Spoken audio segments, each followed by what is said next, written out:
فضائی حادثات کا تصور کچھ عرصہ قبل تک طیاروں کی تباہی اور یقینی موت سے جڑا تھا، لیکن اب صورتحال یہ ہے کہ دوران پرواز آپ کو موت سامنے نظر آ رہی ہوتی ہے اور منزل پر پہنچنے سے قبل کا وقت یہ دعا کرتے گزرتا ہے کہ یہ سفر آخری ثابت نہ ہو۔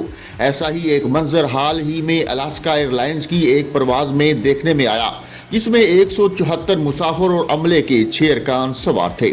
الاسکا ایئر لائنز کے طیارے کے ساتھ عجیب و غریب واقعہ پیش آیا۔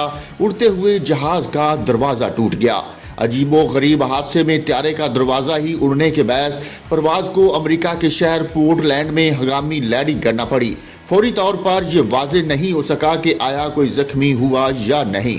سوشل میڈیا پر سامنے آنے والی تصاویر میں دیکھا جا سکتا ہے کہ طیارے کے درمیانی کیبن سے باہر نکلنے کے دروازے کی پچھلی دیوار غائب ہے۔ یہ دروازہ اصل میں انخلاء کے مقصد کے لیے تھا، لیکن الاسکا ایئر لائنز کے طیارے میں فعال نہیں تھا۔